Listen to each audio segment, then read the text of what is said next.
The napkin was white, hospital white, the kind of white that shows every stain, every imperfection, every drop of blood. And there was blood. Two words written in shaky letters, written by a child's finger, written because speaking had become too dangerous and silence had become death. Help me. Garrett Cole looked at those words and felt something shift in his chest, something he hadn't felt in 8 years. Not since the night the hospital called. Not since Sophie's small hand went cold in his. Not since he buried his 7-year-old daughter and promised himself he'd never feel that helpless again. He was about to break that promise. The diner smelled like coffee and bacon grease and something else Garrett couldn't name. Something wrong. The fluorescent lights buzzed overhead, casting that particular shade of institutional yellow that made everyone look sick. Maple Street Diner, Madison, Wisconsin, Christmas Eve, 11:47 at night. Garrett had come here for eggs and solitude, an hour of peace before his midnight shift started at the fire department. 18 years as a paramedic, 18 years of saving people. And before that, 11 years as a combat medic, 29 years of keeping people alive. But he couldn't save Sophie. The boy stood 3 feet from Garrett's booth, small for 10 years old, thin in a way that suggested months of hunger, not genetics. His clothes hung loose, gray hoodie that swallowed his frame, jeans with frayed cuffs, sneakers held together with duct tape. His hand trembled as he held it out, palm up, blood dripping from his index finger onto the white tile floor. Drip, drip, drip, each drop landing with a sound that seemed impossibly loud in the sudden silence. Garrett set his book down carefully, slowly. The way you move around spooked animals or trauma victims. And this kid was definitely traumatized. Garrett had seen enough broken children in Afghanistan to recognize the signs. The haunted eyes, the way he held his body like he was trying to take up as little space as possible, the flinch reflex that came from expecting violence. The other hand held the napkin, the white napkin with 2 words written in blood. Garrett's eyes flicked past the boy to the back of the diner, booth near the bathroom, middle-aged couple, well-dressed, clean, the kind of people who looked respectable. The woman had gray-streaked brown hair pulled back in a neat bun, wearing a cardigan that probably came from Talbot's or some other store that sold respectability by the yard. The man wore khakis and a polo shirt, reading glasses perched on his nose as he looked at his phone. They looked normal. They looked safe. Garrett had learned a long time ago that monsters rarely look like monsters. He stood slowly, 6'1", broad-shouldered from years of physical work and riding motorcycles. His left hand was missing the ring and pinky fingers. Lost them in an industrial accident 24 years ago, back when he was young and stupid and didn't understand that a second of carelessness could cost you pieces of yourself you'd never get back. He dropped to one knee, eye level with the boy. "You're safe now, son," Garrett said. His voice was low, calm, the voice he'd used with wounded soldiers, with dying children in bombed-out villages, with his daughter during her last days. "I promise." The boy's eyes flicked toward the couple in the back booth, his whole body tensed, ready to run, ready to fight, ready to do whatever he had to do to survive. Garrett held out his left hand, the damaged one. "See, this means I know what pain looks like. Means I know how to help." He reached forward carefully, telegraphing every movement, placed his right hand on the boy's shoulder. Gentle, steady, grounding. "What's your name, Tyler?" The word came out like a confession, like saying his own name was dangerous. "Tyler Morgan." "How old are you, Tyler?" 10. Garrett pulled a napkin from the chrome dispenser on the table, pressed it gently to Tyler's bleeding finger. The kid had bitten it until it bled, bit through his own cuticle to make himself bleed so he could write those 2 words. That level of desperation, that level of courage. Garrett had seen soldiers with less guts. "Tell me what's happening," Garrett said quietly. "All of it. Start from the beginning." Tyler's voice shook but didn't break. "There's 8 of us, all foster kids. They keep us locked in the basement. We're not allowed upstairs except for church once a month, and even then we have to smile and say we're blessed." Garrett felt something cold settle in his chest, the kind of cold that came before action, before decisions that couldn't be undone. "How long?" 10 months. Since my mom died, since I went into foster care. Tyler's hazel eyes were ancient, old in a way no 10-year-old should be. It was okay at first, normal house, normal rules, regular meals. But after 2 months, they moved us to the basement. Said it was temporary while they renovated our rooms, except our rooms never got renovated. We just stayed down there, and it got worse. Worse how, Mom? We barely eat. I used to weigh 71 pounds before I came to live with them. Now I weigh 52. Tyler's voice dropped to a whisper. They keep us weak, so we won't fight, so we can't run, but healthy enough that we pass the doctor visits. Garrett's jaw tightened. His hands wanted to make fists, wanted to walk over to that respectable-looking couple and show them what real violence looked like. But that wasn't what Tyler needed. Tyler needed strategy, evidence, a plan that would actually stick. Garrett had buried one child. He would not fail another. Have you told anyone, teachers, doctors? 3 times. Cause? Tyler's voice went hollow, empty. The voice of someone who'd learned that hope was a luxury he couldn't afford. I tried to tell my teacher, Mrs. Romano, when I still went to school. She filed a report with CPS.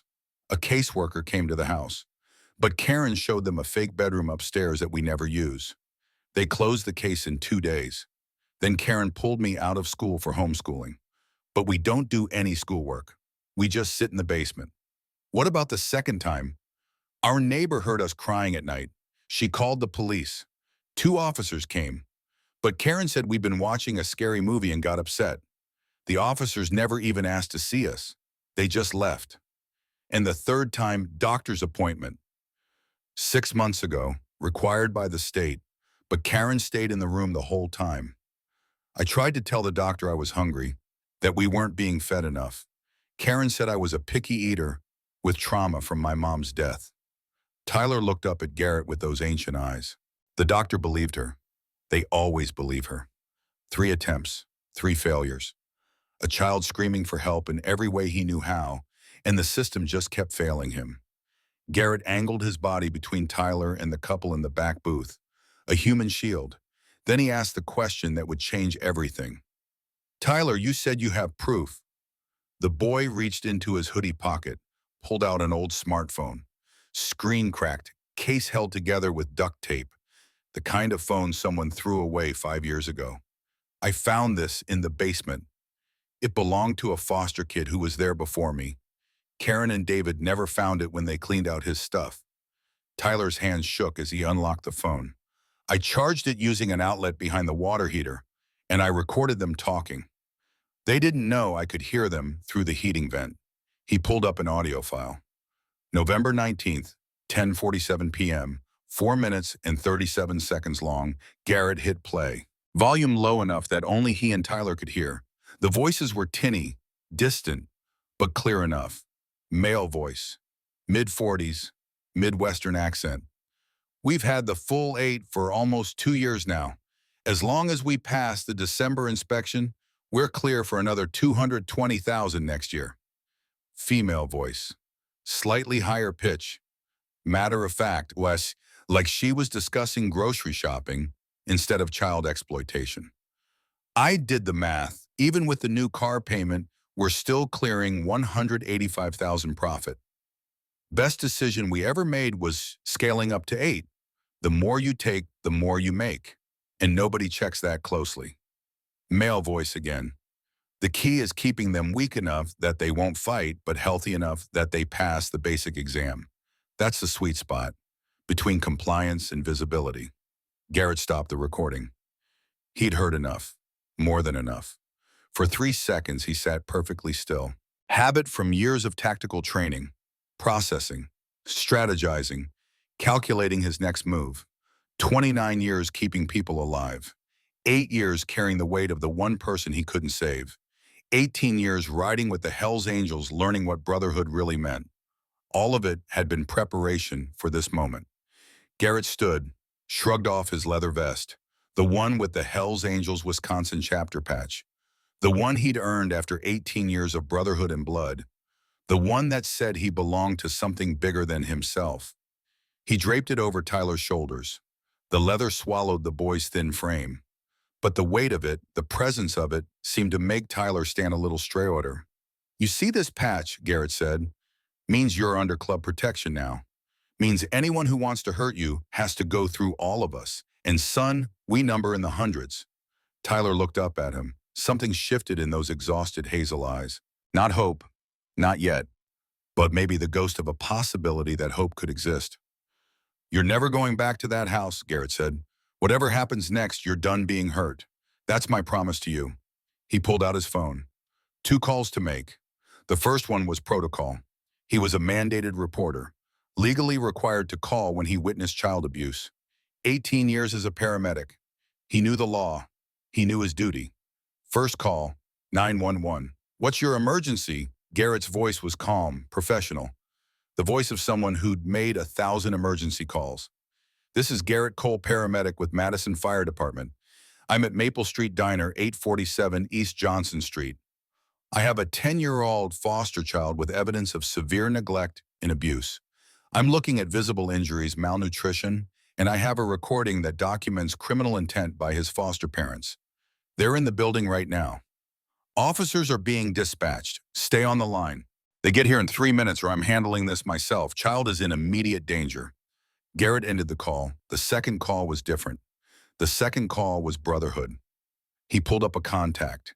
Ethan Cole, his older brother, club president, the man who'd raised him after their parents died, the man who'd taught him what loyalty meant, what family meant, what showing up for people meant even when it was hard.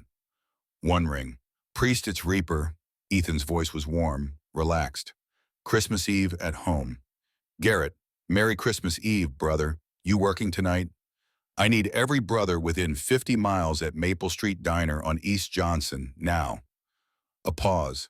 Garrett could picture Ethan straightening in his chair. That lawyer brain already spinning into tactical mode. Former Army chaplain.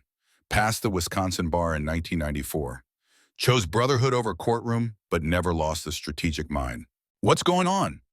10-year-old foster kid just handed me evidence of 10 months of abuse and financial exploitation. 8 children total, all trapped in a basement. Foster parents are here in the diner right now, and I've got about 90 seconds before they realize their victim is talking to me. Garrett's voice was steady, cold, the voice of a man who'd made his decision. We're not waiting for the system to take their time on this one. Say no more, we're coming. The line went dead. That was it. No questions about proof or evidence.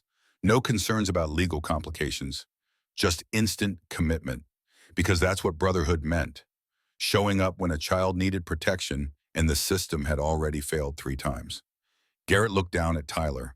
The boy was clutching the leather vest like a life raft, like armor, like the only thing keeping him from drowning. How many brothers? Tyler whispered. Garrett checked his watch. 11:52 p.m. By 2 a.m. I'd guess 200, maybe more. It's Christmas Eve, so most of them are local, probably at home or at the clubhouse. And every single one of them is about to drop whatever they're doing to make sure you and those 7 other kids are safe by sunrise. Why? It was a fair question. Garrett had known this child for less than 5 minutes. Most people would walk away. Most people had walked away. Tyler had just told him about 3 failed attempts to get help, about a neighbor who heard crying and did nothing after 1 police visit, about a teacher whose report got buried, about a doctor who chose convenience over truth. Garrett dropped to one knee again, eye level with Tyler. 8 years ago, I lost my daughter to leukemia. Sophie was 7 years old, and I couldn't save her. I spent every day of her illness trying, and I failed. His voice roughed with emotion he thought he'd buried. But you walked up to a stranger in a diner bleeding and terrified and asked for help. You were brave enough to record evidence, brave enough to keep that phone hidden for weeks, brave enough to approach the scariest looking man in this room because you had no one else left to ask. He squeezed Tyler's shoulder gently. So here's why. Because I couldn't save Sophie, but I can save you. Because I was just following protocol, is what people say when they're too afraid to do what's right. And because no child should ever have to be that brave alone. In the back booth, the woman who'd identified herself on the recording as Karen was watching them now. Her eyes narrowed, calculating, trying to decide if this was a problem. Garrett stared back. Let her see exactly what she was dealing with. A man with nothing left to lose and everything to fight for. The next 15 minutes moved fast. Patrol car pulled up outside, lights flashing, two officers, Daniels and Kim. The same two who'd responded to the neighbor's call 11 months ago and left without checking the basement. Garrett recognized them from Tyler's description. The ones who'd chosen convenience over truth. The ones who'd failed this child once already. They wouldn't get a second chance to fail him. Officer Daniels was mid-30s, clean cut, looked like he'd been told his whole life that following procedure was the same as doing right. Officer Kim was older, maybe 45, salt and pepper hair, eyes that had seen things but chosen not to see too much. They walked through the diner door and their hands instinctively moved to their belts, not toward weapons, just the unconscious body language of men entering a situation they didn't understand yet. Officers, Garrett said, voice calm, professional. Garrett Cole, paramedic with Madison Fire Department. I have a foster child here reporting severe abuse and neglect. I have a recording documenting financial exploitation and criminal intent. The alleged perpetrators are Karen and David Brooks, currently seated in the back booth. Officer Daniels looked at Tyler, really looked at him for the first time. The oversized hoodie, the bleeding finger, the way the kid flinched when David Brooks stood up to see what was taking so long. We've been to that address before, Officer Kim said slowly. Recognition dawning. Welfare check about a year ago. Everything seemed fine. Everything was not fine, Garrett said, and this child has proof. That's when Karen Brooks made her move. She stood, moved her cardigan, put on that smile, the one that said she was a good person doing noble work. The one that had fooled teachers and doctors and social workers and police officers. The one that had kept 8 children invisible for 10 months. She walked over like she was greeting old friends at church. Officers, Tyler, honey, what's going on? You've been gone from the table for so long. We were getting worried. Her voice was pure sugar. Concerned mother, blessed caregiver. The mask fit perfectly. Ma'am, Officer Daniels said, we're going to need you to wait over there while we talk to Tyler. Karen's smile flickered. Just for a second. I don't understand. Tyler is our foster son. We have every right to... Ma'am, please step back. That's when the sound started. Low at first, distant, like thunder rolling in from the horizon. Then louder. Motorcycles. Dozens of them. By the time Karen Brooks turned toward the diner's front window, the parking lot was filling with Harley Davidsons, row after row, chrome gleaming under the streetlights, leather-clad riders dismounting in coordinated waves. Garrett checked his watch. 12:11 a.m., 19 minutes since his call to Ethan. 67 brothers had just arrived, and they were just the first wave. The diner went silent except for the rumble of engines cutting off one by one.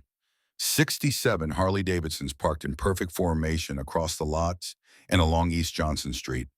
The riders dismounted with synchronized efficiency. Men and women in black leather vests, all bearing the same patch, all moving like they'd done this 1,000 times before. Because they had. Most people look at bikers and see stereotypes. Outlaws, criminals, men who reject society's rules because they're too weak or too stupid to follow them. What walked through that diner door was something else entirely. Ethan Priest Cole entered first, 58 years old, gray beard down to his chest, wearing reading glasses that made him look more like a professor than a biker, which made sense.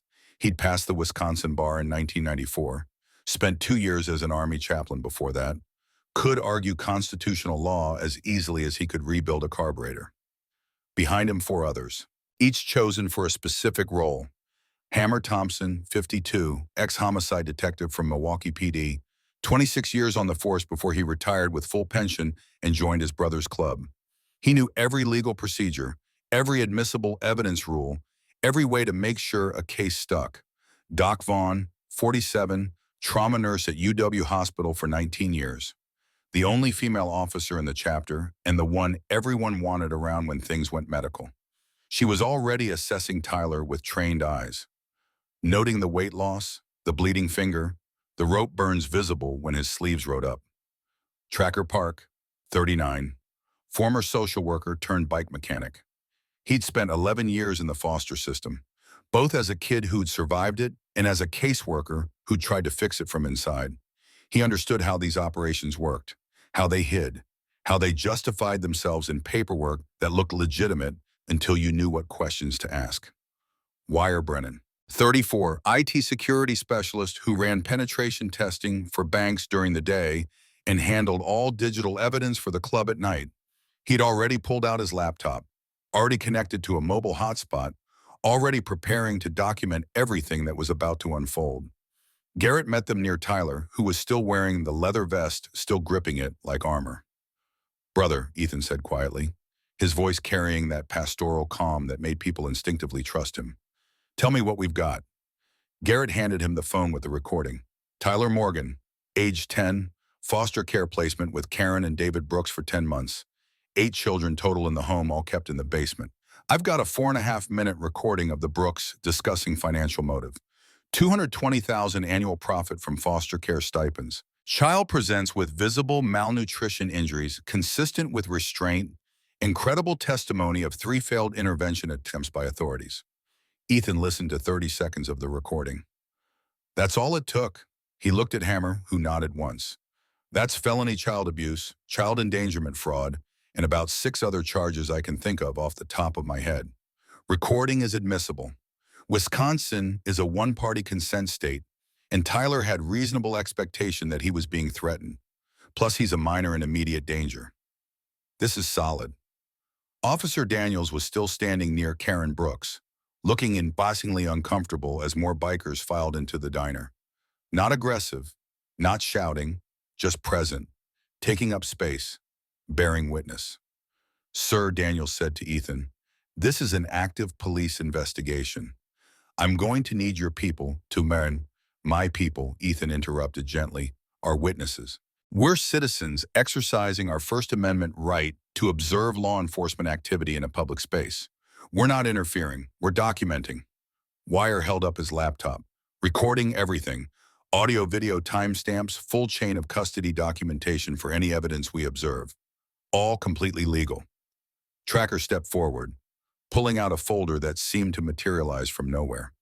"I've also got Tyler's full foster care file. I pulled it 20 minutes ago through a FOIA request I filed last week. I volunteer with CASA, so I have access." He opened the folder. Pages of bureaucratic records, forms signed in triplicate, the machinery of a system that was supposed to protect children, but mostly just protected itself. "You want to know something interesting, Officer Daniels?" Tracker's voice was casual, conversational, but his eyes were hard. "This is the 4th CPS investigation into the Brooks household in 3 years.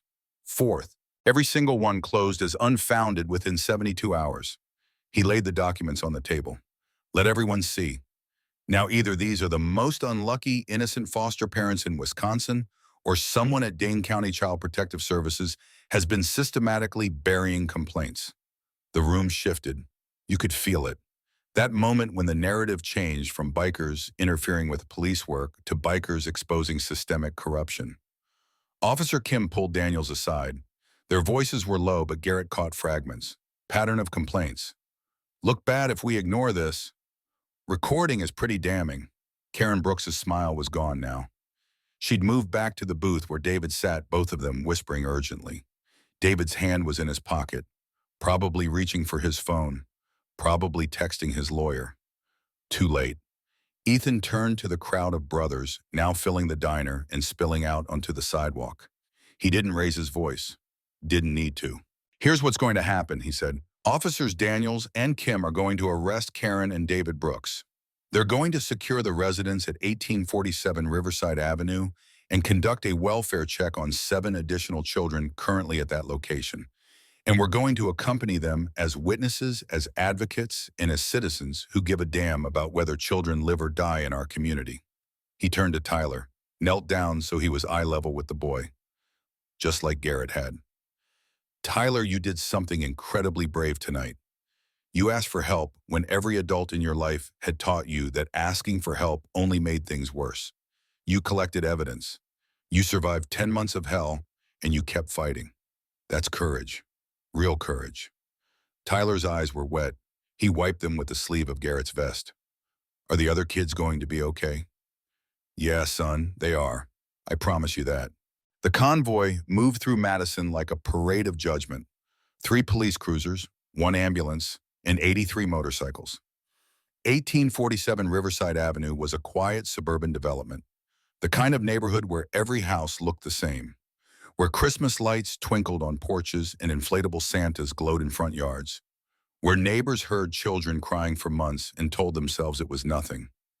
The motorcycles lined the residential street, row after row, a wall of chrome and leather and witnesses who refused to look away.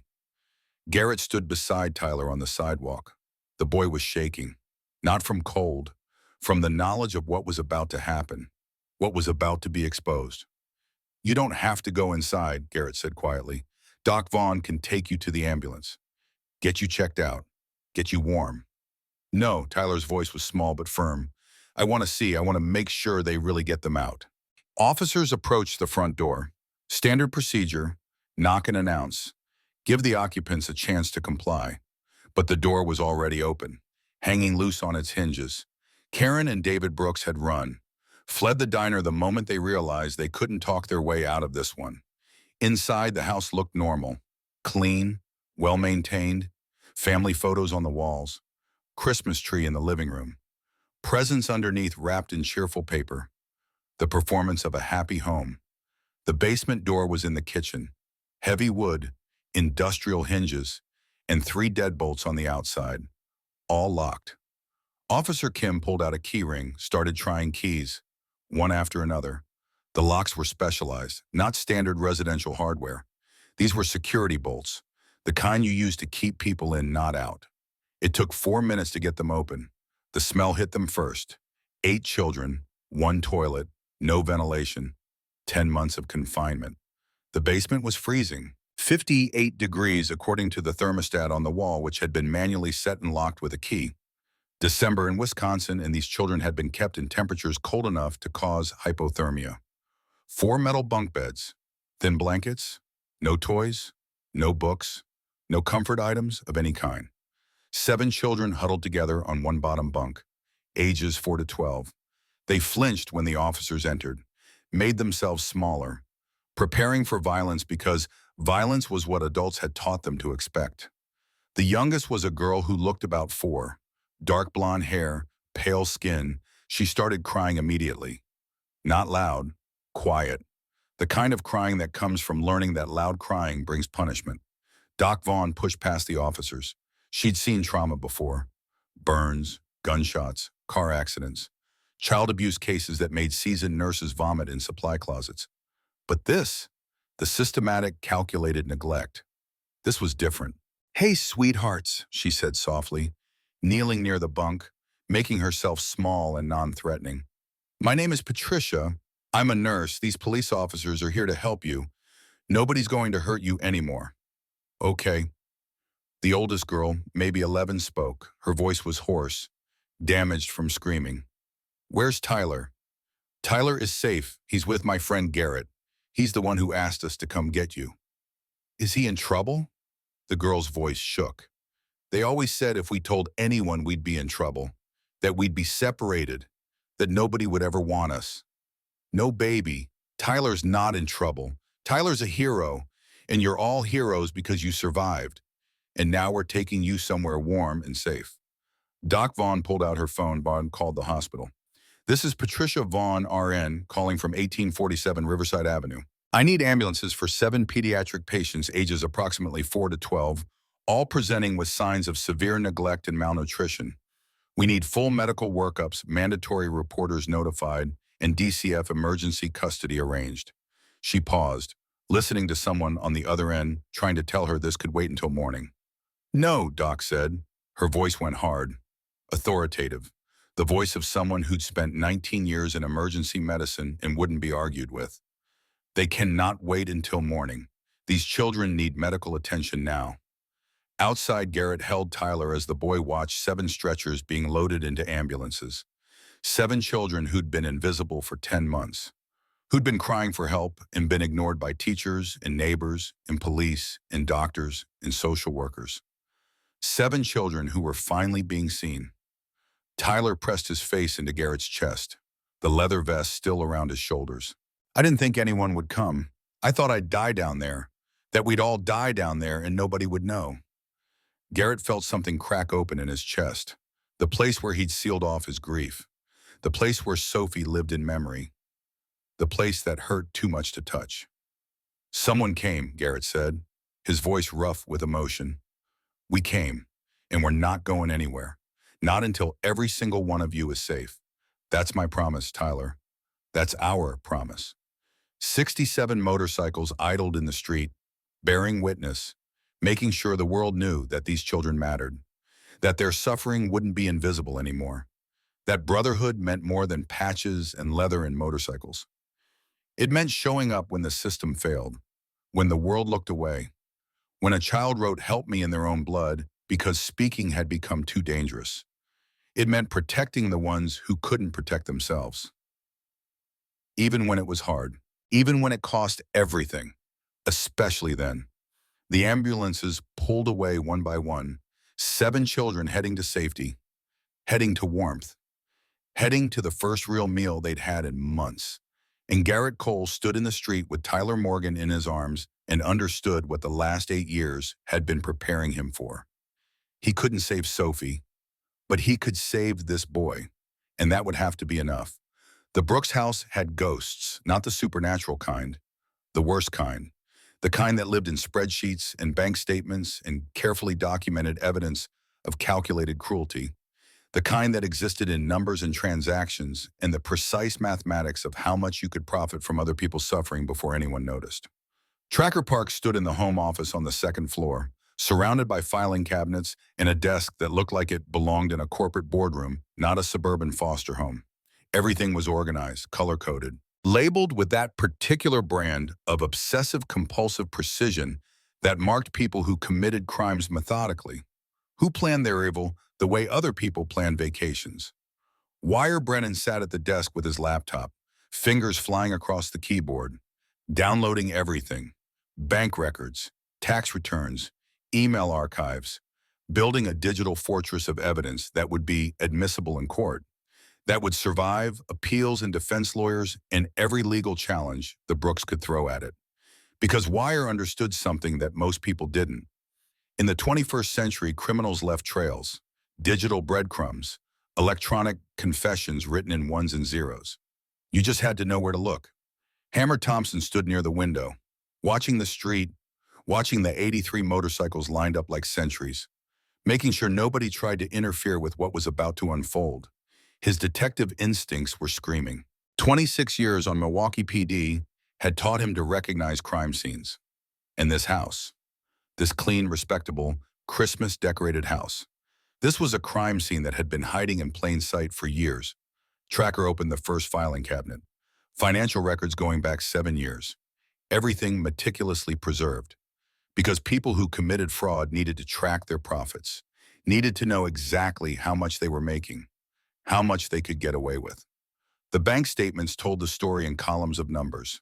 Deposits, regular as clockwork, every month. From Wisconsin Department of Children and Families, $18,333. 8 children at $2,291.67 per month each. Simple math, basic arithmetic, the kind that added up to $220,000 per year.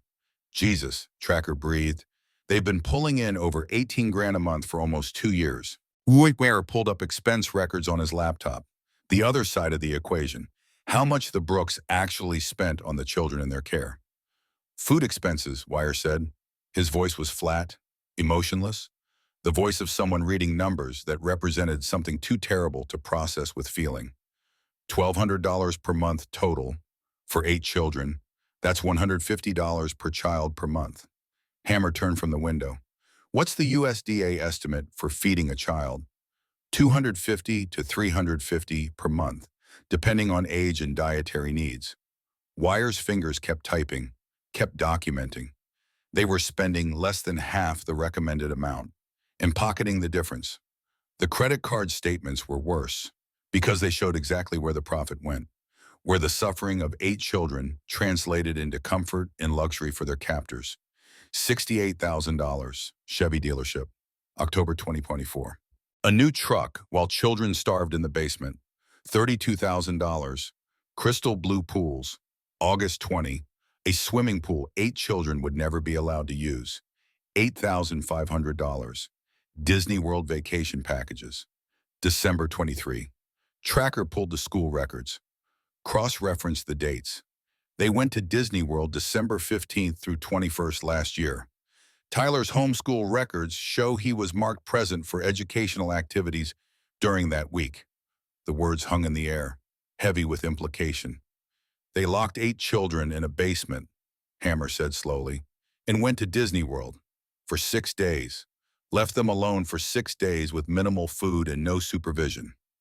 And came back, Wire added, to a system that never checked, never asked questions, never verified that the homeschooling was actually happening, never wondered why all 8 children were always present for educational activities but never seen outside the house. Tracker sat down hard in the office chair. 39 years old, and he'd seen a lot.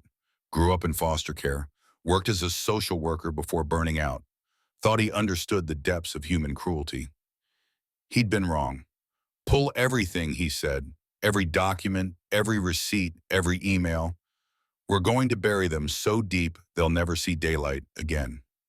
Wire's laptop chimed, email archive downloaded, 7 years of correspondence, thousands of messages, most of them mundane, bills and appointments and the administrative detritus of suburban life.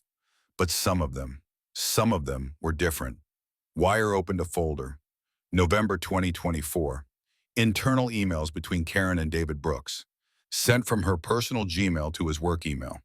The kind of casual communication between spouses who didn't think anyone would ever read their private correspondence. Subject line: December planning. Karen's message dated November 23rd. We need to tighten things up before the 28th inspection. I've already cut their portions by 15%. If we can pass this review, we're guaranteed another $220K next year. With your raise coming through and our new investment properties, we're on track to hit $400K household income by 2026. Not bad for charity work. David's response: agreed. The only concern is Tyler. He's old enough to be credible if he talks. The younger ones are easy. Nobody believes them. But a 10-year-old, we might need to consider requesting his transfer after the holidays. Document some behavioral issues. Get a fresh placement. Safer that way. Wire looked up from his screen.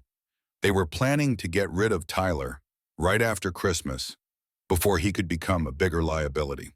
Tracker's hands clenched into fists, which means tonight was his last chance. If he hadn't approached Garrett in that diner, he would have been transferred to another home within 2 weeks, and none of us would have ever known about the other 7. The mathematics of suffering, the calculus of evil. How close they'd come to missing this. How many children had already been missed? How many were still being missed right now in houses just like this one? Hammer pulled out his phone. I'm calling Ethan. We need to expand this investigation. Pull every foster care file in Dane County. Cross-reference complaint patterns. Find out how many other homes are running the same operation. But Wire was already ahead of him, fingers flying across keyboard, accessing databases that shouldn't have been accessible, using skills that lived in ethical gray areas but served a higher purpose. Already on it, Wire said, and I found something else. He turned the laptop so they could all see. A different file, going back further, before the Brooks became foster parents. Previous foster care incident from 2021. A 7-year-old girl named Emma Kincaid was removed from their care after showing up to a routine medical checkup with suspicious injuries. CPS investigated. Brooks claimed the child was self-harming due to trauma. Investigation found insufficient evidence of abuse. Tracker leaned forward, reading over Wire's shoulder. What happened to Emma? Placed with a different family. She's 10 now, living with an adoptive family in Michigan. Wire clicked through more files. But here's the thing. Look at the Brooks bank records from that time period. March 21, a deposit, $15,000 from Wisconsin Department of Children and Families.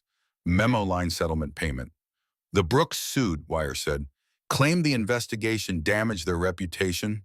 threatened legal action, and the state paid them off rather than go to court. $15,000 to make the problem go away. And then the Brooks went right back to fostering children. Hammer's jaw clenched. So the system knew. They knew these people had been investigated. They knew a child had been removed with suspicious injuries. And they still let them keep fostering. Not just let them, Tracker said, paid them, compensated them for the inconvenience of being investigated, sent them a message that if you lawyer up and make enough noise, the state will back down rather than fight. The implications were staggering. This wasn't just about Karen and David Brooks. This was about systemic failure, about a machine designed to protect children that had learned to protect itself instead, that chose convenience over truth, that selected institutional reputation over individual lives. Wire opened another folder, foster care placement history, going back 7 years, to when the Brooks first became licensed foster parents. 23 different children, Wire said, scrolling through pages of names and dates, over 7 years. Not a single placement lasted longer than 11 months. Children always moved to better placements or reunified with family. Nobody questioned why a couple supposedly dedicated to foster care never adopted a single child, never had a long-term placement, just a constant rotation of kids coming and going. Because that's the perfect cover, Hammer said. Short-term placements look normal in the foster system. Kids age out, biological parents get their act together, adoptive families come forward. Nobody looks twice at turnover, as long as the paperwork is clean. And the paperwork was always clean, Tracker added, because they were good at this. Systematic, professional. They knew exactly how to work the system, how to present well, how to say the right things, how to make the caseworkers believe them. Wire pulled up another email, this one from Karen Brooks to a friend, sent 2 years ago, before they'd reached their full capacity of 8 children. Subject line, the secret to success. Karen's message. You asked how we afford the new house. It's simple, foster care. The payments are generous if you scale up. Most people take 1 or 2 kids and struggle. We've got 6 now, planning for 8. The key is efficiency, minimal overhead. Keep them fed enough to pass inspections, but don't waste money on extras. No activities, no therapy, basics only. The profit margin is incredible if you run it like a business, which, let's be honest, it is. The friend's response. Aren't you worried about the kid? That sounds pretty harsh. Karen's reply, they're foster kids. Nobody's watching that closely. And honestly, they're getting better care here than wherever they came from. Roof over their heads, regular meals, structure. That's more than most of them had before. I'm doing them a favor. Tracker stood up, paced, needed to move before he put his fist through the wall. She actually believed it. That's what's terrifying. She convinced herself this was charity work. That starving children and locking them in a basement was somehow helping them. That's how people like this operate, Hammer said, his detective voice. Clinical, analytical. The voice that helped him process horrors without breaking. They reframe their actions, tell themselves stories that make them the hero. Karen Brooks doesn't think she's a criminal. She thinks she's a successful entrepreneur who found an underutilized market opportunity. Wire's laptop chimed again. Another file opened. This one made everyone in the room go still. I found something else, Wire said. His voice had changed, gone quiet. The way voices go when confronting something that doesn't fit, something worse. He pulled up insurance records, life insurance policies, standard practice for responsible adults. Karen Brooks, listed as beneficiary on a policy taken out in 2010, before they started fostering. Policyholder Margaret Brooks, Karen's mother. Death benefit $164,000. Date of death July 2020. Cause of death accidental fall down basement stairs. The room went silent. Hammer moved first. Years of detective work kicking in. Pull everything. Medical records, police reports, death certificate, anything connected to Margaret Brooks. Wire was already typing, accessing databases, building a timeline, documenting what would become the most damning evidence against the Brooks. Margaret Brooks, age 73 at time of death, previously living independently, moved in with her daughter in April 2020, 3 months before her death. Medical records painted a story. April 2020 primary care visit. Doctor notes Margaret in good health for her age. Some arthritis, blood pressure slightly elevated, otherwise normal. May 2020 ER visit. Suspicious bruising on arms and back. Margaret claims she fell in the garden. Doctor notes injuries inconsistent with described fall. Recommends social work consult. Note in chart, patient declined, seemed afraid. June 2020, primary care follow-up. Weight loss of 12 pounds in 2 months. Doctor notes possible malnutrition. Margaret claims she's just not very hungry lately. Lab work ordered. Shows vitamin deficiencies consistent with inadequate diet. June 2020, Adult Protective Services complaint filed by neighbor. Investigated and closed as unfounded after one visit. Case notes, Karen Brooks presented as caring daughter. Margaret seemed confused but denied any problems. Home appeared clean and well-maintained. July 2020, Margaret Brooks found dead at bottom of basement stairs by paramedics responding to Karen's 911 call. Medical examiner ruled a death accidental, consistent with fall. Case closed. August 2020, insurance payout, $164,000 deposited into Karen Brooks's bank account.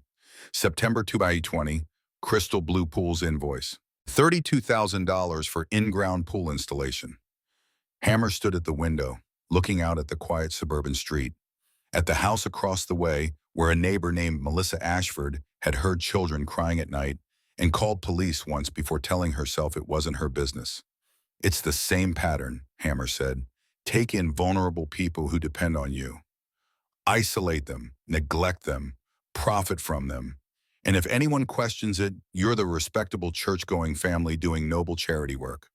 Who's going to believe a confused elderly woman or traumatized foster kids over you? Tracker pulled up Margaret's death certificate. Read it carefully, looking for what wasn't there as much as what was. The medical examiner didn't do a full autopsy, Tracker said. Death appeared accidental. Karen Brooks was the grieving daughter. Why would anyone question it? But look at the timeline. Margaret moved in April. By May, she's showing up at the ER with suspicious bruising. By June, she's malnourished and an APS complaint gets filed. By July, she's dead. 3 months, Wire said. Margaret Brooks lasted 3 months in her daughter's care. These 8 foster children have been there 10 months. They're more durable, younger, harder to kill accidentally, but the pattern's the same. A knock on the door, Ethan entered, face grave. He'd been coordinating with the police, making sure everything was documented properly, making sure the case would stick. We've got a problem, Ethan said. Karen and David Brooks aren't at the house. Officers went to arrest them and they're gone. Left the diner, got in their car, and disappeared. Hammer's cop instincts kicked in. They're running. Probably had a lawyer on speed dial. Got advice to get out before the arrest warrant came through. Can they get far? Tracker asked. Depends on how much cash they have access to, Hammer said, and how much they're willing to leave behind. But my guess, they're not running far. They're not criminal masterminds. They're suburbanites who got caught. They'll do what scared people always do. Go somewhere familiar. Somewhere they feel safe. Wire pulled up credit card records. Recent transactions. Last charge was 30 minutes ago. Mike's gambling den, 4 miles from here. David Brooks is a regular there. Loyalty card shows he visits 3 times a week. Hammer smiled, the smile of a predator who just found his prey. They went to a casino, because when your entire criminal enterprise is collapsing, obviously the smart move is to go gambling. Or, Ethan said, they're doing what they've always done, pretending everything is normal, performing respectability, telling themselves that if they just act like nothing is wrong, then nothing is wrong.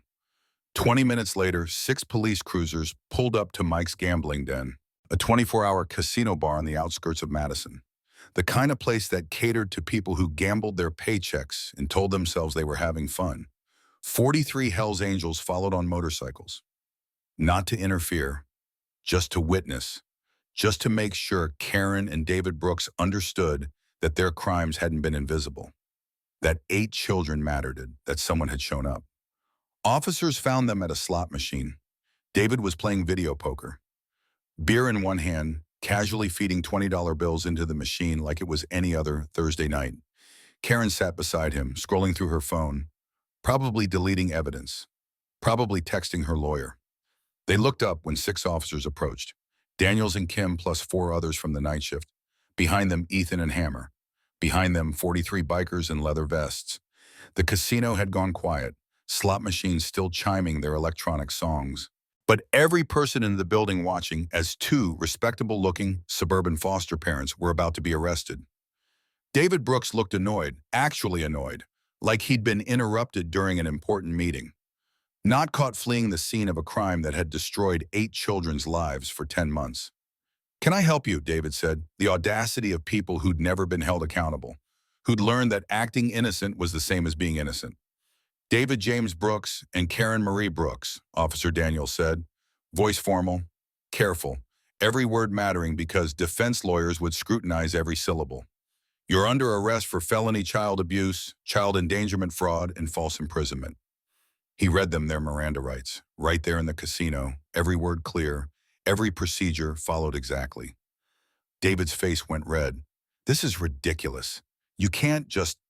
"Sir, put your hands behind your back."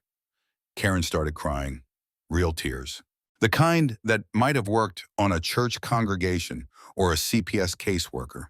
Tears that had probably saved her before, that had made people feel sorry for her, that had turned her from perpetrator into victim. "We've done nothing wrong," Karen said. Voice breaking, performance perfected through years of practice. "We've dedicated our lives to helping children that nobody else wanted. This is persecution. This is..." "Ma'am, hands behind your back now." The casino had gone completely silent. Slot machines still chiming, but no one playing them. Every employee and patron watching as 2 people who looked like neighbors were handcuffed. That's when Karen saw the bikers. 43 men and women in leather vests standing in formation near the door. Not blocking the exit, not threatening, just watching, bearing witness. Her mask finally cracked. "You can't do this," Karen screamed, not crying anymore, furious. "We're good people. We go to church, we volunteer. We've done nothing but try to help those damaged children, and this is how we're repaid. With persecution, with lies from ungrateful." "That's enough," Officer Kim said. They led Karen and David Brooks through the casino, past the bikers, into separate patrol cars. The casino parking lot was lit up like daylight. Police cruisers, ambulances still on standby. 43 motorcycles, every employee and patron who'd come outside to watch. Ethan stood near Garrett, both watching the patrol cars pull away. "Think it'll stick?" Garrett asked. Tyler was at the hospital now, being examined, being fed, being told for the first time in 10 months that he was safe. "Yeah," Ethan said. "Recording alone would probably be enough. Add in the financial records, the witness testimonies, the 7 other children, the pattern of previous investigations, and the possible insurance fraud related to Margaret Brooks. They'll take a plea deal before this sees trial. My guess is 15 years each. Eligible for parole in 8. That's not enough." "No," Ethan agreed. "It's not, but it's what we've got, and it's more than those kids had yesterday." 3 days later, Judge Caroline Martinez presided over the bail hearing. The courtroom was packed, every seat filled, more people standing in the back. Word had spread, Hell's Angels protecting foster children. The story had been picked up by local news, then national news, then social media. Suddenly everyone cared. Suddenly 8 invisible children mattered. Karen and David Brooks sat at the defense table with their public defender, a man who looked exhausted just reading the case file, who knew he was defending the indefensible, who was doing his job because someone had to, because even monsters deserve the representation. The DA presented evidence: 23 previous foster children, 4 closed investigations, 1 suspicious death of an elderly parent with a $164,000 life insurance payout, 8 current victims who would spend the next decade in therapy trying to recover from 10 months of calculated abuse. Judge Martinez was 62 years old, gray hair, reading glasses, 28 years on the bench. She'd seen everything, thought nothing could surprise her. She was wrong. She looked at Karen and David Brooks over her glasses. The evidence presented suggests a pattern of exploitation spanning multiple years and multiple victims. The vulnerable populations you had access to, foster children, elderly dependents, trusted you with their care, and you systematically betrayed that trust for financial gain. She paused. Let the words land. Let everyone in the courtroom understand the gravity of what had been exposed. I'm setting bail at $750,000 each with electronic monitoring. If you somehow make bail, you are not to have contact with any of the 8 minor victims, any former foster children, or any individuals under the age of 18. Preliminary hearing is set for January 18th. The gavel came down. Final. Binding. Karen Brooks cried. David Brooks stared straight ahead, face blank, still not understanding, still thinking this was something that would blow over, that his lawyer would fix, that he could talk his way out of. He couldn't. In the gallery, Tyler Morgan sat between Garrett Cole and his new temporary foster parents, Cordelia and Magnus Whitaker, both in their 50s, who'd fostered 12 children over the past decade. 2 of those children they'd adopted. The others they'd help reunify with biological family or transition to permanent placements. They had a track record, references, a home that had been inspected not by overwhelmed caseworkers, but by advocates who actually gave a damn. Tyler wore clean clothes now, jeans that actually fit, a blue sweater, sneakers that were his size. He'd gained 3 pounds in 3 days of proper meals. His finger had been treated, bandaged, was healing. When the judge announced the bail amount, Tyler looked up at Garrett. Is it over? The legal part is just starting, Garrett said honestly. There will be a trial, probably next year. You might have to testify, though the DA will try to avoid that. But the important part, the part where you were in danger. Yeah, that's over. You're safe now. Tyler nodded, then quietly. Merry Christmas. It was 3 days late, but Garrett smiled anyway. Merry Christmas, Tyler. Outside the courthouse, the Hells Angels assembled. 83 members from Wisconsin, 45 from Illinois, 38 from Minnesota, 30 from Iowa. Nearly 200 bikers had mobilized in under 4 hours on Christmas Eve. Dropped everything, showed up, made sure 8 invisible children were finally seen. Ethan stood on the courthouse steps, looking at his brothers and sisters, at the family he'd chosen, the family that had chosen him back. What we did this week was legal strategic clean, Ethan said, voice carrying across the crowd. We didn't threaten anyone. We didn't touch anyone. We showed up. We documented everything. We assisted law enforcement, and we made sure 8 children who'd been invisible for 10 months were finally seen. He paused, let the weight of those words settle. But this isn't over, because Tyler Morgan was one of 23. Emma Kincaid was one of 23. And somewhere right now in houses just like 1847 Riverside Avenue, there are children suffering. Children being failed by the system. Children writing, "Help me," in their own blood because speaking has become too dangerous. The crowd was silent, listening, understanding what was being asked of them. We're going to find them, Ethan said. We're going to pay attention. We're going to show up. We're going to refuse to accept unfounded as an answer when a child says they're being hurt. And we're going to build something better than what failed Tyler Morgan 3 times before he had to ask a stranger at a diner. Wire Brennan stepped forward, laptop in hand. Angels Watch, that's what we're calling it. A coordinated network across 4 Hells Angels chapters. Wisconsin, Illinois, Minnesota, Iowa. 216 members, including 10 with law enforcement backgrounds, 9 with social work experience, 12 with medical training, 6 with legal degrees. He pulled up a presentation, showed it on his laptop screen. Professional, organized, systematic. Our mission is simple. Assist with foster care oversight in our communities. Attend CPS hearings as advocates. Conduct welfare checks on at-risk placements. Provide emergency resources when the system moves too slowly. And most importantly, believe children when they say something is wrong. Tracker Park stood beside Wire. This isn't vigilante justice. This is organized advocacy. backed by people who understand that the system can't fix itself, but it can be pressured, monitored, forced to do better when citizens refuse to look away. Hammer Thompson. We've already received 62 complaints in the last 8 hours from our members who have been reviewing closed cases. Every single case involving the Brooks that was marked unfounded. We're demanding they reopen investigations. And the DA's office called me an hour ago. They want to meet tomorrow to discuss systematic reforms. Doc Vaughn, we're creating training protocols, how to document evidence, how to work within legal boundaries, how to assist law enforcement without interfering, how to be effective advocates instead of angry vigilantes. The message was clear. This wasn't about revenge.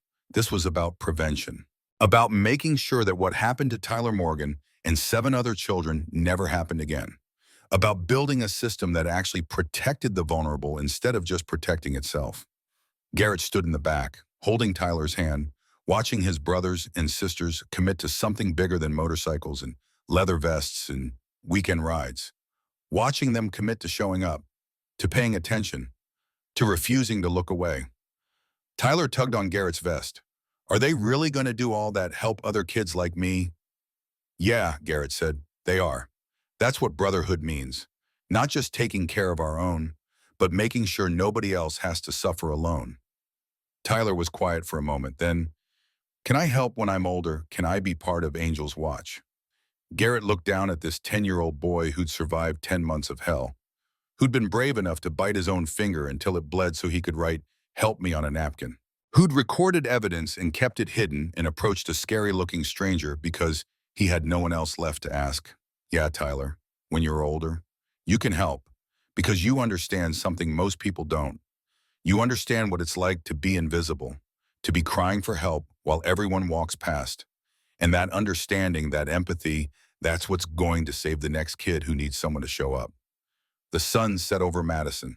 The temperature dropped. December in Wisconsin. Cold enough to hurt.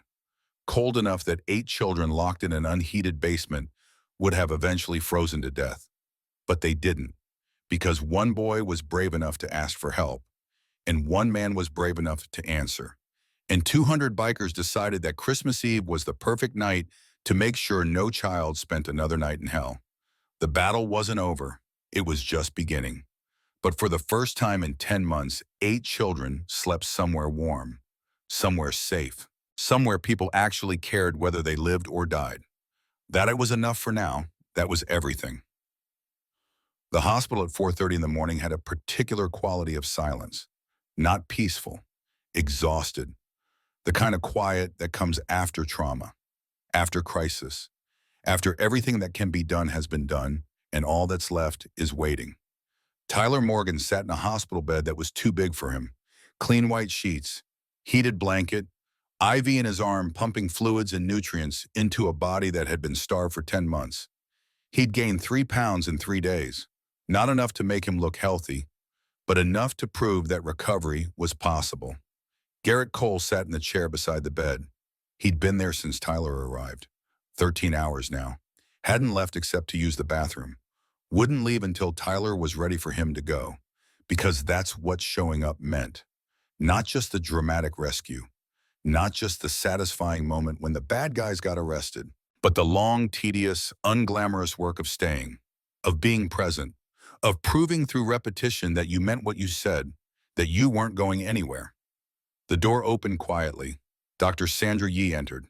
42 years old, pediatrician at UW Hospital for 15 years.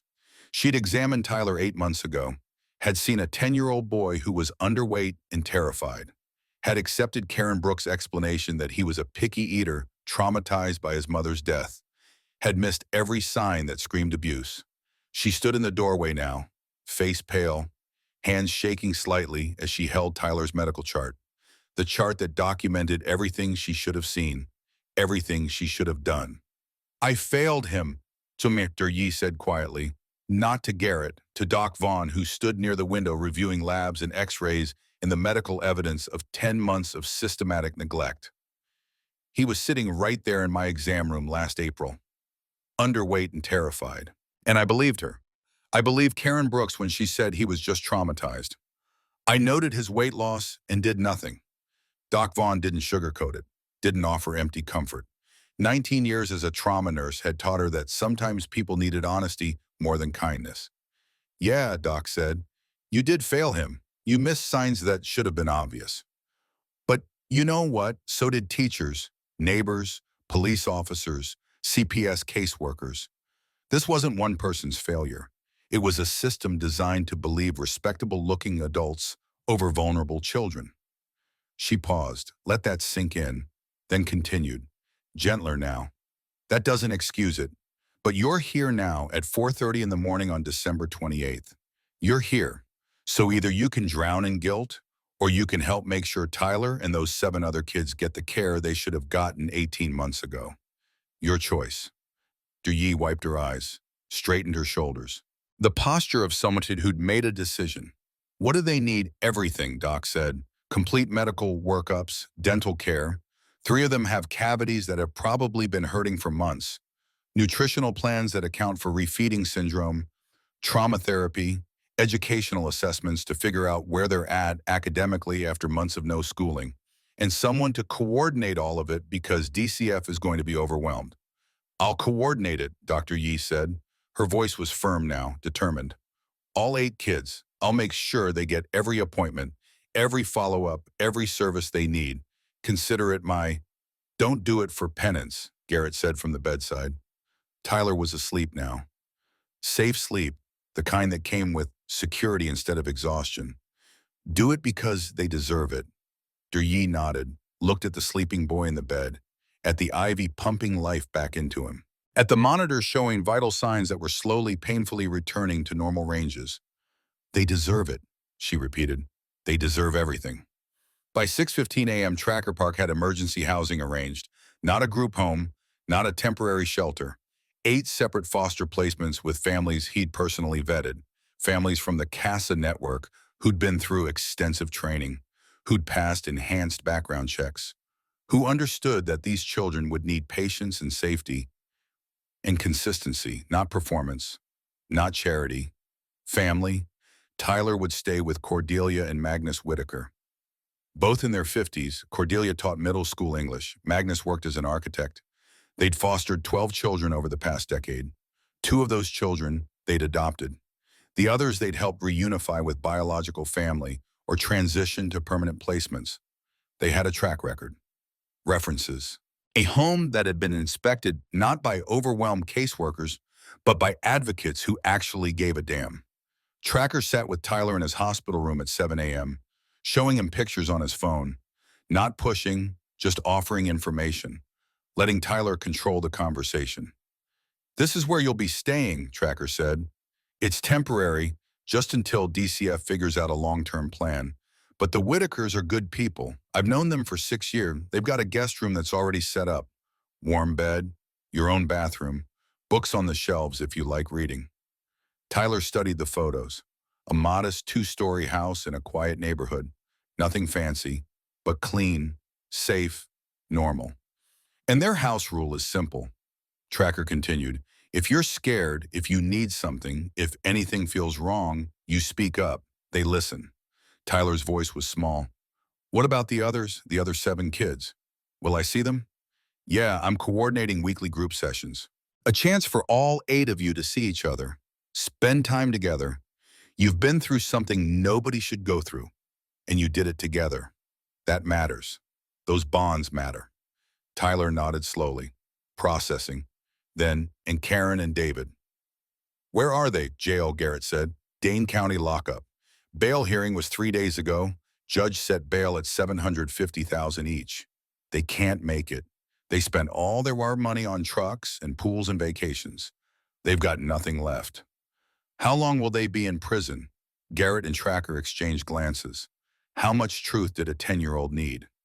All of it, Garrett decided. Tyler had earned honesty, had survived by being smart and observant and aware. Treating him like he couldn't handle reality would be insulting. The DA is building a case for 25 to 30 years each, Garrett said. Could end up being less if they take a plea deal. Maybe 15 years. Eligible for parole after 8. But even the minimum, you'll be 18 years old before they're up for parole. And if they do get released, there'll be restraining orders. They can't contact you, can't come near you. They're done hurting people. For the first time since Garrett had met him, Tyler's shoulders relaxed. Not all the way. Trauma doesn't release its grip that easily, but enough that you could see the child underneath. The kid who'd lost his mother at 8 years old and then lost everything else for 10 months after that. I'm tired, Tyler said. Then sleep, Garrett said. Real sleep, safe sleep. Nobody's going to hurt you. Nobody's going to lock you in a basement. You're in a hospital with nurses and doctors and about 15 bikers standing guard outside, making sure nobody gets in here who shouldn't. Tyler looked toward the door. Sure enough, through the small window, you could see Hammer Thompson sitting in a chair in the hallway, reading a paperback, sipping coffee, just there, present. Why do they care? Taylor asked. They don't even know me. Garrett thought about how to answer that, about brotherhood and protection and the unspoken code that meant you showed up when someone needed you even if you'd never met them before. 8 years ago, I lost my daughter to leukemia, Garrett said. Sophie was 7 years old, and I couldn't save her. I spent every day of her illness trying, and I failed. But you saved yourself. You were brave enough to walk up to a scary-looking stranger and ask for help. You were smart enough to collect evidence. You were strong enough to survive 10 months of adults telling you that you didn't matter. He squeezed Tyler's shoulder gently. So when you asked for help, when you handed me that napkin with blood on it, you weren't just asking me. You were asking every person who's ever felt powerless, who's ever wished someone had shown up for them, who's ever known what it's like to need protection and not get it. We care because you matter, because every kid matters, and because I was just following protocol, or I didn't want to interfere, or I thought someone else would handle it. Those are the excuses people give when they choose comfort over courage. We're not those people. Tyler pulled Garrett's leather vest tighter around his shoulders, the vest that had been draped over him that first night in the diner, the vest that said he was under protection, that he wasn't alone anymore. Can I keep this for a while? Tyler asked. Yeah, son, however long you need it. By noon on Christmas Day, Wire Brennan had established something that would change foster care oversight in 4 states. Angels Watch, a coordinated network across 4 Hells Angels chapters. Wisconsin, Illinois, Minnesota, Iowa, 216 members, including 10 with law enforcement backgrounds, 9 with social work experience, 12 with medical training, 6 with legal degrees. Their mission was simple but revolutionary.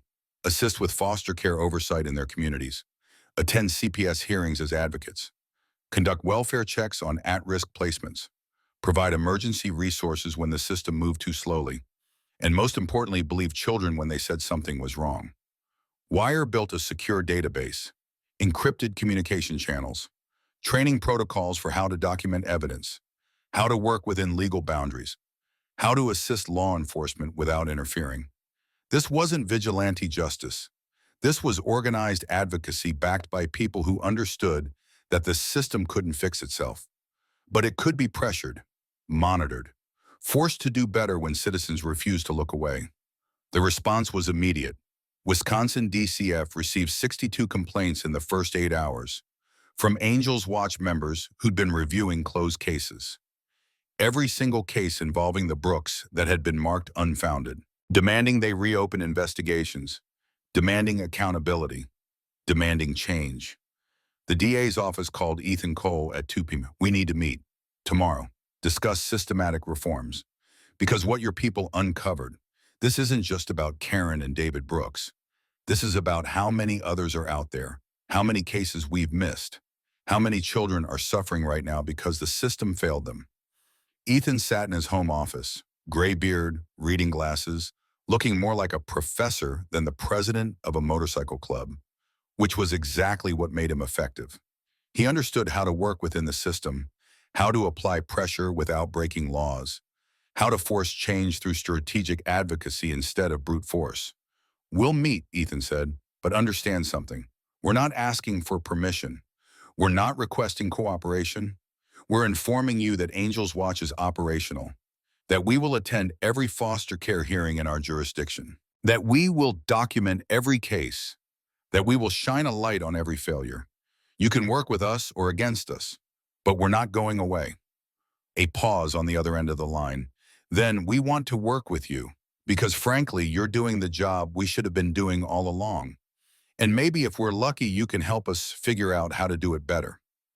3 months later, on a cold March morning, the Brooks took a plea deal, 15 years each in state prison, no parole eligibility for 8 years. When they were released, they'd be registered offenders, barred from working with children or vulnerable adults, monitored for the rest of their lives. It wasn't enough. It would never be enough. But it was something. And it meant Tyler and the other 7 children wouldn't have to testify, wouldn't have to relive their trauma in a courtroom while defense lawyers tried to make them look like liars. The judge accepted the plea, looked at Karen and David Brooks one final time. You exploited the most vulnerable people in our society, children who had already lost everything, who trusted the system to protect them, and you betrayed that trust for profit. I hope that in the years you spend in prison, you come to understand the magnitude of what you've done, though I doubt you will. The gavel came down. Karen Brooks cried. David Brooks stared straight ahead, still not understanding, still not grasping that his comfortable life was over, that he'd destroyed 8 children's childhoods and would pay for it with years of his own freedom. Outside the courthouse, Garrett stood with Tyler. The boy was different now. 3 months of proper nutrition, 3 months of therapy, 3 months of sleeping in a real bed, in a warm room where no one locked the door from the outside. He'd gained 23 pounds, grown 2 inches. His face had filled out. His eyes were less haunted. He smiled sometimes, laughed occasionally, was learning that joy was allowed. That happiness wasn't something that would be punished. Is it really over? Tyler asked. The legal part is, Garrett said, the healing part. That takes longer, but you're doing it. You're surviving. You're recovering. You're proving every day that they didn't break you. Tyler nodded, looked up at Garrett with eyes that were still old, but getting younger. The Whitakers want to adopt me. All the legal stuff. Make it permanent. They asked if I wanted that. What did you tell them?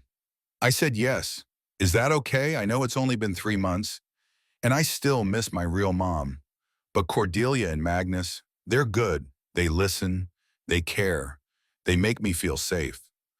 Garrett felt something crack open in his chest, the place where Sophie lived, the place that hurt. But in a different way now, not just grief, also purpose, also meaning, also the understanding that he couldn't save his daughter, but he'd helped save this boy. That's more than okay, Garrett said. That's everything. Your mom would want you to be happy, to be safe, to have a family that loves you. Cordelia and Magnus aren't replacing her. They're making sure you have people who show up, who stay, who choose you. Like you, Tyler said. You showed up, you stayed, you chose me when nobody else would. 6 months after that Christmas Eve in Maple Street Diner, the Hells Angels, Wisconsin chapter threw a birthday party. Not at a clubhouse, not at a bar, at Lake Kegonsa State Park, 45 minutes outside Madison, where 180 bikers and their families gathered with grills and picnic tables and a birthday cake shaped like a motorcycle. Tyler Cole Morgan Whitaker turned 11 years old, surrounded by people who'd shown up for him when everyone else had failed. The Whitakers had adopted him officially in April. Full legal adoption, permanent placement.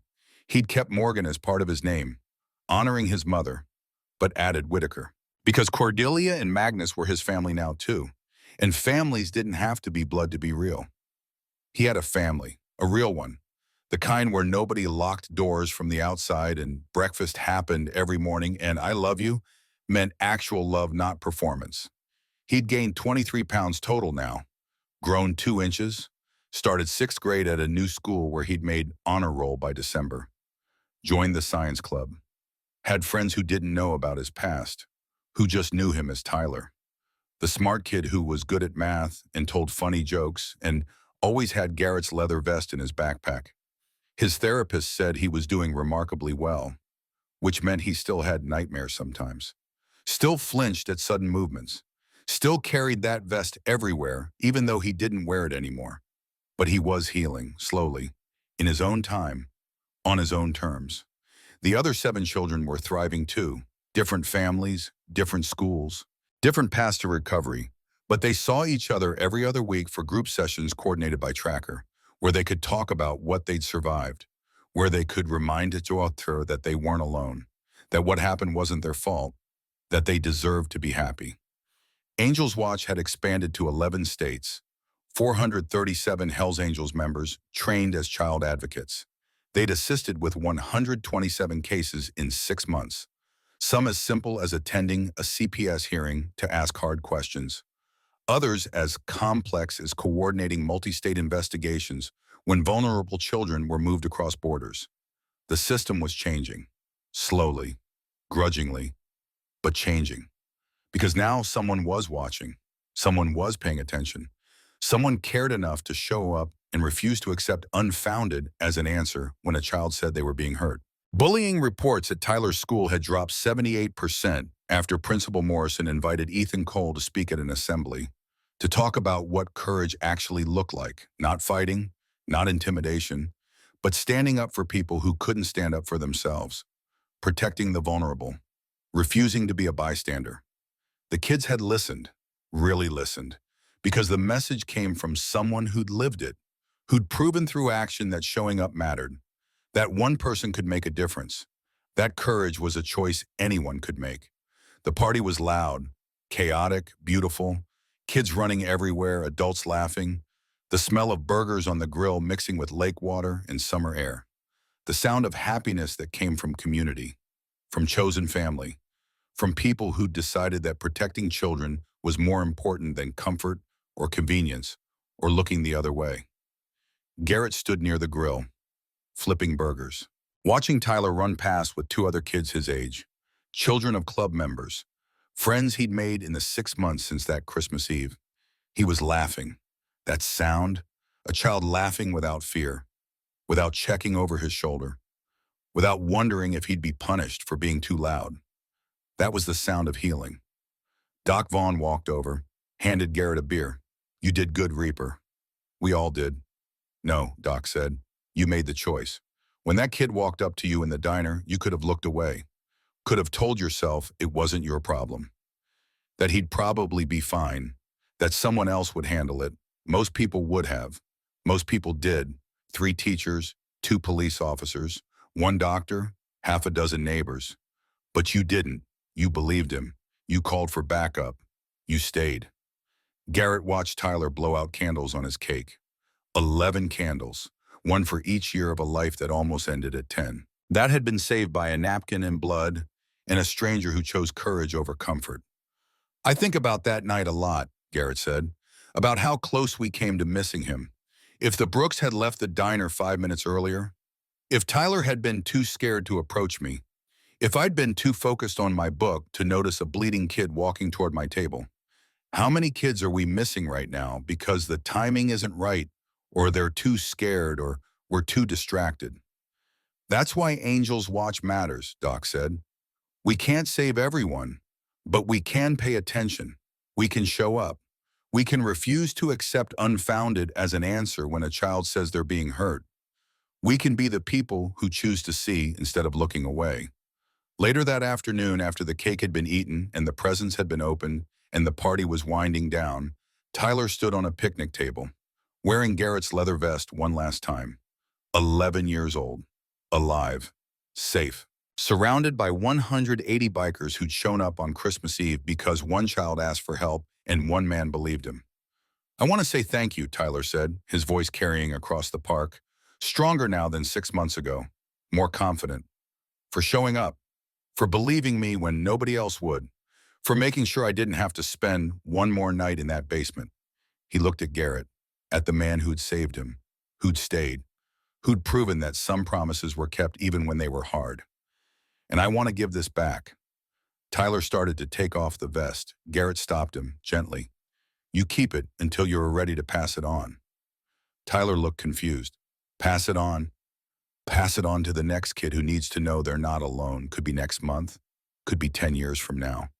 But when you meet someone who's where you were scared and invisible and convinced nobody cares, you give them this vest. You tell them they're under protection, and you show up for them the way we showed up for you." Understanding dawned in Tyler's eyes. This wasn't just about him.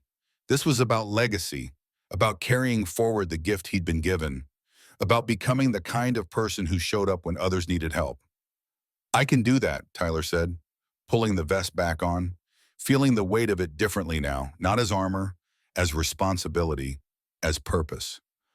I know you can, Garrett said, because you're a survivor.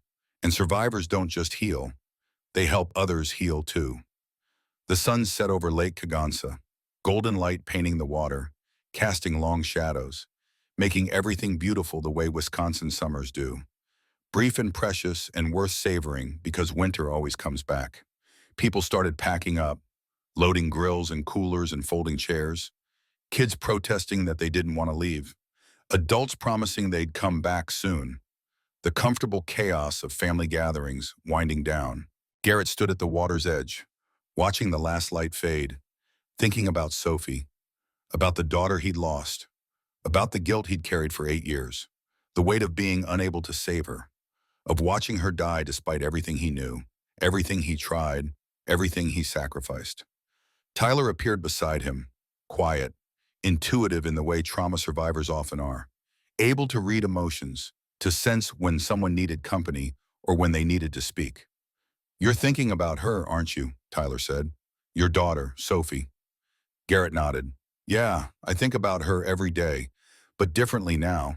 Less about what I lost, more about what she taught me, about showing up, about fighting for people even when the fight seems impossible, about caring enough to try even when you might fail. Do you think she'd be proud of what you did saving me and the others?" Garrett looked down at this 11-year-old boy who'd survived hell and was learning to be a kid again, who asked profound questions and deserved honest answers. "Yeah," Garrett said. "I think she would be. I think Sophie would have liked you, would have been your friend, would have been proud that her dad chose courage when it mattered." Tyler was quiet for a moment.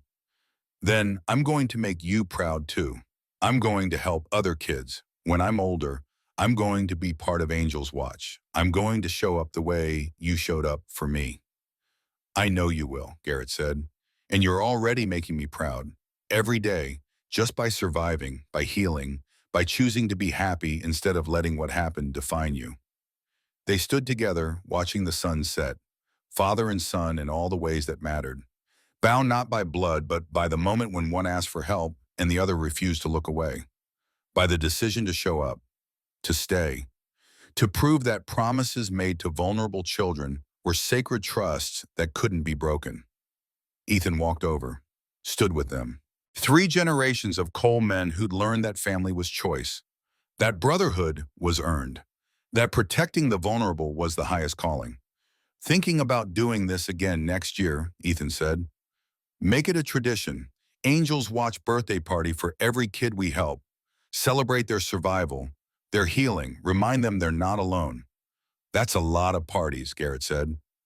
"Good, good," Ethan said. "Should be on a lot of parties. Should be so many parties we can't keep track. Because that means we're helping. We're showing up. We're making sure kids don't fall through the cracks." Tyler looked up at both of them. "Can I help plan them? The parties I know, what helped me, what made me I feel safe. Maybe I can help make other kids feel that way too." "Yeah," Ethan said, "you can help.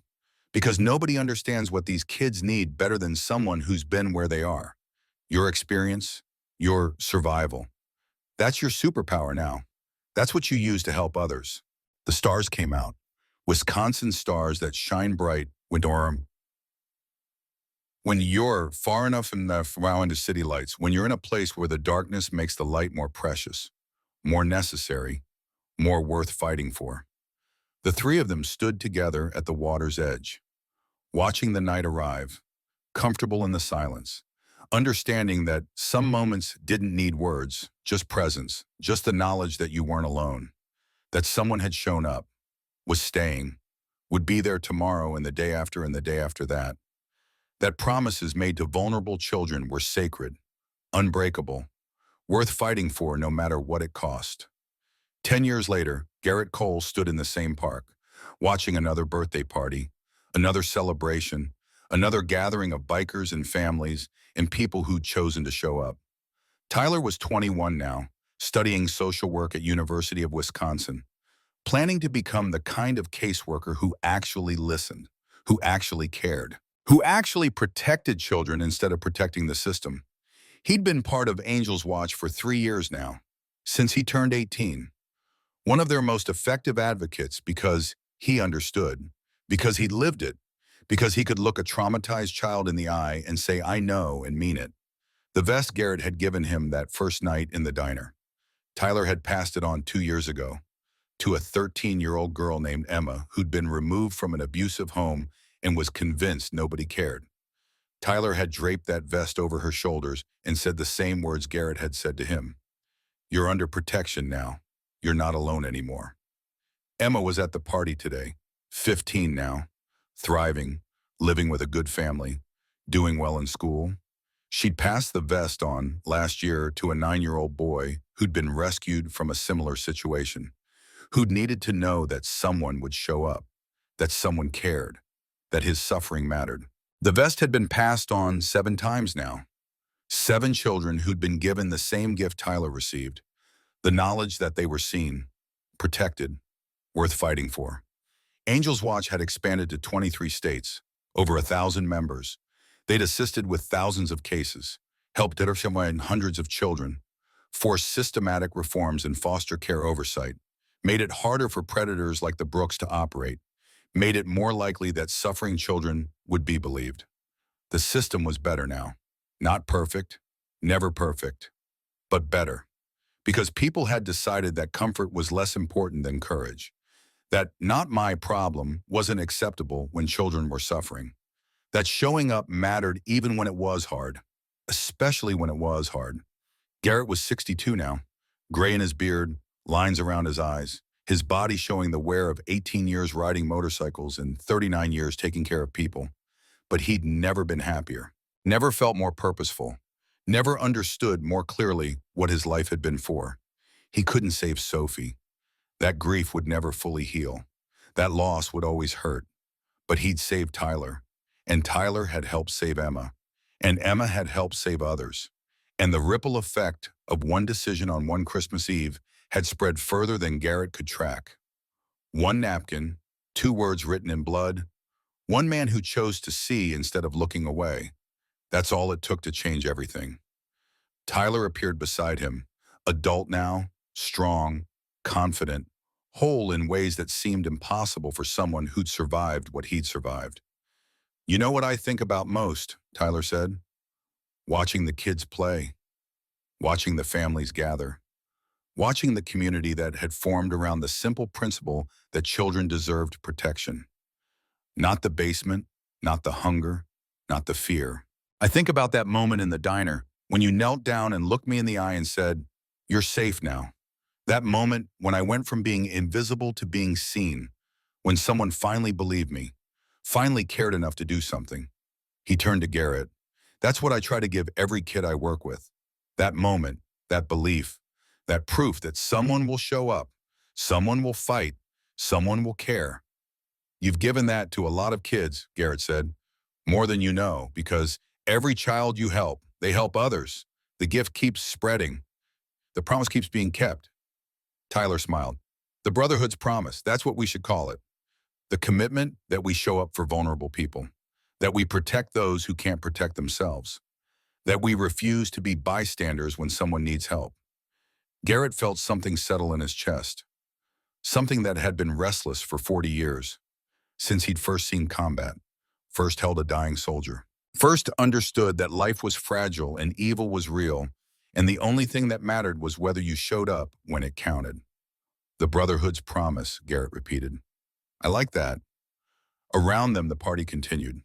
Children laughing, adults talking, the comfortable chaos of family gatherings, the sound of healing, of survival, of people who'd decided that protecting the vulnerable was worth whatever it cost. Somewhere in Madison, a child was suffering, invisible, scared, convinced nobody cared, writing "help me" in ways that might never be seen. But somewhere else, 1,000 Angels Watch members were paying attention, watching, listening, ready to show up when that call came, ready to prove that the Brotherhood's promise was real, that it meant something, that it could be counted on. You're safe now, we're not going anywhere. You're under protection, not just words, a commitment, a code, a way of life. That's what Garrett Cole had learned on a Christmas Eve in a diner in Madison, Wisconsin, when a 10-year-old boy handed him a napkin with 2 words written in blood. And that's what he'd spent the rest of his life proving. Through action, through presence, through the simple radical act of showing up when it mattered. Sophie would have been proud. Tyler was alive. Hundreds of other children were safer. The system was better. The world was changed, not through grand gestures or brilliant strategy or institutional power. Through one decision, one moment, one choice to care when caring wasn't required, when caring was inconvenient, when caring cost everything. Garrett looked at Tyler, at the man he'd become, at the legacy he was building, at the promise he was keeping. "You did good, kid," Garrett said. "We did good," Tyler corrected. "All of us, together. That's what brotherhood means, not doing it alone, doing it together, showing up for each other, keeping the promise." The sun set over Lake Kagansa. Same park, same lake. 10 years later. Everything different. Everything changed by the decision to see instead of looking away, to believe instead of dismissing, to care when caring was hard. The Brotherhood's promise, simple, sacred, unbreakable. Show up, stay, protect, care. Not just for Tyler, for every child who writes "help me" in their own blood because speaking has become too dangerous. For every vulnerable person who needs someone to believe them, to fight for them, to prove that they matter. That was the promise. That was the legacy. That was what it meant to be part of something bigger than yourself. And Garrett Cole, standing in a park at sunset, surrounded by the family he'd chosen and who'd chosen him back, understood finally what his life had been for. Not just to survive Sophie's death, but to honor her life by saving others, by showing up, by keeping the promise, every single time, without exception, without hesitation. The Brotherhood's promise, kept, always.